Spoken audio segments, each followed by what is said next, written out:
All right, hold on now. We need a drum roll.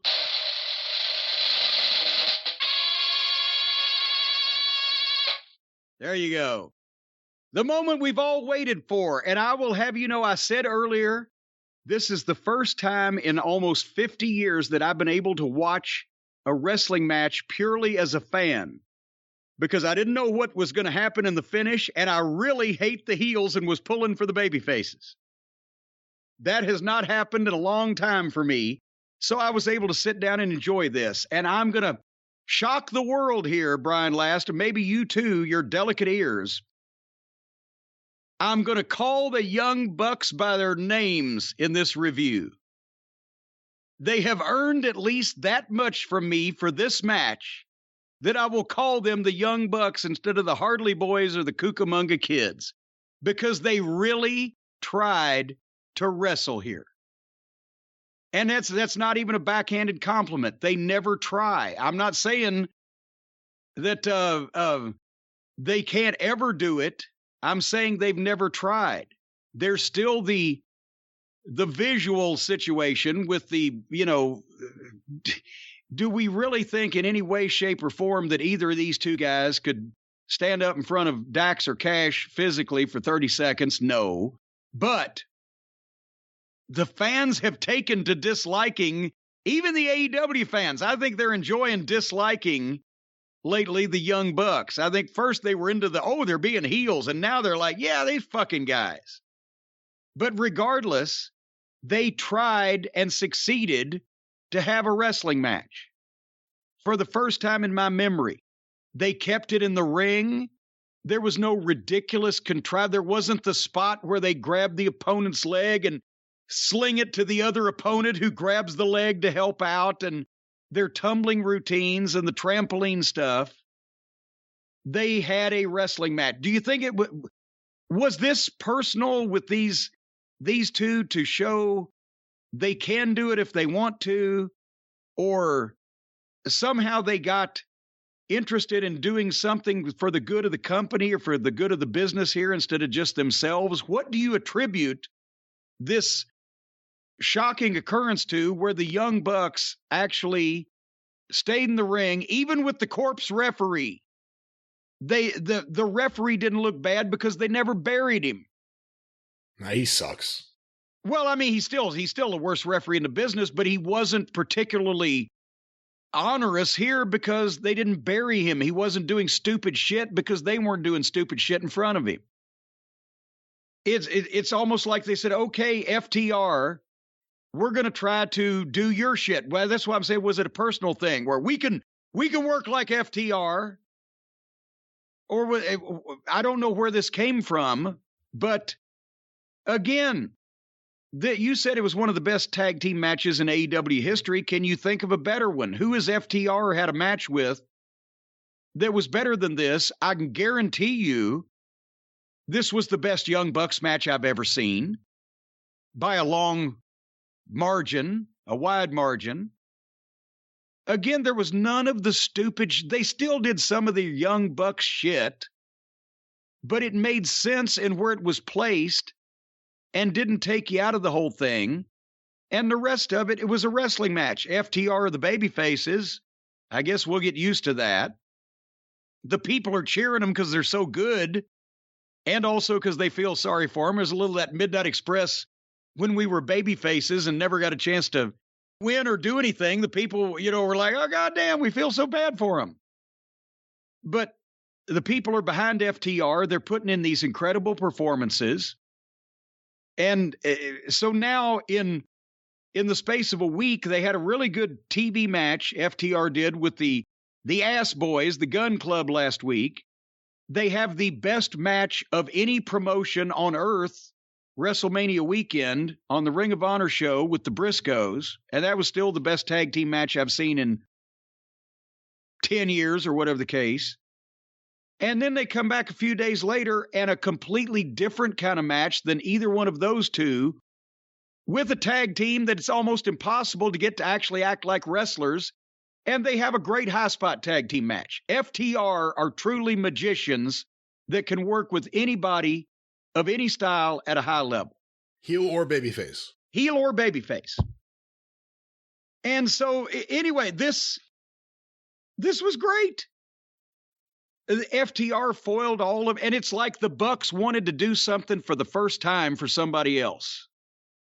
Because FTR foiled all the Bucks' heel tactics, double sharpshooters. You can tell that FTR put this together. I mean, it's not, surprising that you would think that they've got as much experience putting together great tag team matches as this, but the homages to Bret Hart and blah, blah, blah. The Bucks did some Buck shit, but it was all in the ring, as I said. They get some heat on Cash. They go through the break. When they're coming back, Cash is fighting back, goes for the hot tag, and Nick was right there and kicked Dax off the apron.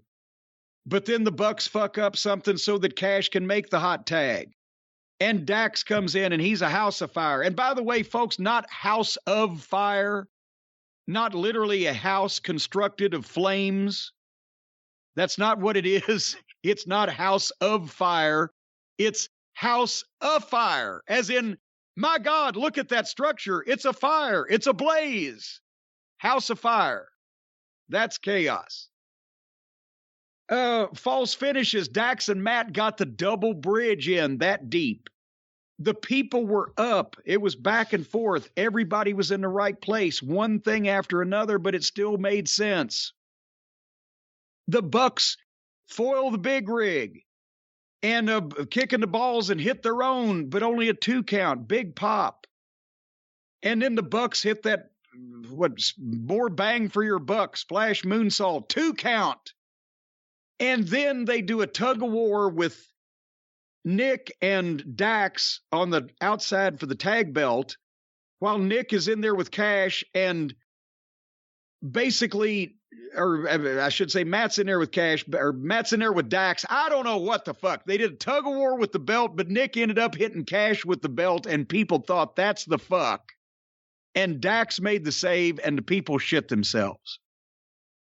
And then the Bucks hit their shitty little double knee lift that they're so fond of that looks like caca on Cash. And, it gets the 1, 2, 3, but right at the last second, Cash got his foot on the ropes, which was brilliant because the people went insane because they were all thinking the Bucks are never going to put these guys over. The Bucks are these fucking selfish, obnoxious pricks. So they're surprising the fans. So the referee restarts it. And then FTR foils the Meltzer driver and hits a powerbomb and tombstone on each one of them side by side. And then FTR gave Matt Jackson their double knee lift, and it looked like it really hit him in the head. And then kissed his cheeks like they do to each other in their comedy business. And then hit the big rig, 1, 2, 3, Bucks go down, FTR up. The people are throwing the babies in the air. No ridiculous tumbling. It looked like a contest. They didn't bury the referee. They didn't try to be funny. Best Bucks match ever. One of the best AEW tag matches ever, if not the best. And FTR again in 1 week. Briscoes, Bucks, everything else they've done, they're flawless. They can do anything. And in the weeks leading up to this, we had the CM Punk match with Dax. Really, ever since they got rid of Tully, that was the moment things changed, because they stopped feeling like, not an old act, but Tully being so old and not bringing much dragged them down. They got rid of Tully, started having hot matches. We've always said, get rid of Tully, use them well, push them. We didn't know they would get over this big as baby faces. But I think enough people now are supporting the cause and want these guys to do good. And I think this is also, timing-wise, remember what I said the other day? The Bucks are starting to get go-home heat. It's not, we want to see you get your ass kicked. It's, don't ruin what we enjoy. And there was that here. The crowd was scared that it would happen. So they were delighted. They were over the moon when it didn't happen. But FTR are having a moment right now, and it's undeniable. And for people like us who have been saying for years they're the best tag team in wrestling, they're doing their best tag team wrestling right now. Yeah. And maybe this was, once again, maybe Tony Khan is just on another plane than all of us. Maybe that was the plot all along. Let's bring in the best tag team in the world that a lot of people say are the best tag team in the world. And then let's beat them. And then let's hide them. And then let's make them wishy-washy, their faces and heels. And they've got a manager, but sometimes they don't. They'll fire him anyway. And they'll lose a bunch of big matches. And just when everybody is really feeling sorry for them and really hoping they'll do well because, gosh, what great guys, but they always suck and they lose, then we'll have the people right with them. And then they can be, I don't know what, I'm not going to argue with it. They're using them. They're spectacular. I just don't know how we get to these various points. So we waited almost 2 years for, not almost 2 years, I guess a year and a half for the rematch. How long do we wait for match 3? Because you got to figure there's going to be a match 3, and then everyone's fans can get upset about who goes over. But how long do we wait before the third match in the series? Well, I wouldn't press my luck. They did something that nobody else has ever done, and that's make me like a Young Bucks match enough to call them by their supposed names, even though those indeed are not their real names. Use their real names. Let me hear you do that. So as a result, I don't think they ought to rush up to follow this anytime soon. Let's let FTR go off and have some more classic matches and potentially sign the Briscoes so we can have that match with better production quality. What do you do now with the AEW tag titles? Oh God, I forgot. That's Jungle Boy and Dino douche still have. I would book immediately FTR versus Jungle Boy and Dino just to get those belts on FTR and then throw fucking Dino in the La Brea tar pit and start trying to utilize Jungle Boy as a singles babyface before people just totally never care whether they see him again or not. With that fucking stupid, awkward, klutzy, two left-footed fucking dinosaur, it looks like a cow on ice. That's what I'd do, but, nevertheless. Well, on that bizarre note, we end our Dynamite review, but what a fantastic match. Young Bucks, great job. FTR, great job. Yep. And we're experiencing, like I said, something special. FTR having a moment right now. Within 1 week, they had, the gun match wasn't a great match, but it was really good for what it was. It was perfect for what it was supposed to. See, that's the thing. Every FTR knows that every match doesn't have to be the greatest match of all time, but it does have to be the best it can be for what it's supposed to be. And they are able to put parameters on those things and make that. You weren't going to have a fucking WrestleMania main event with Double Juice with the Gun Club on a cold TV match, but everything in that was exactly what it needed to be. They know what they're doing if they're unobstructed and unconstricted. See, what scares me about AEW booking is if I said right now a preposterous thing to you, it could possibly happen. If I said, okay, we saw them beat the Gun Club, rematch, tables match. I could be like, yep, that's what AEW would do. Rematch, falls count anywhere for no reason. But here's another thing real quick we must clarify. Because a lot of people have said that, well, that was a great match that Tony Khan booked.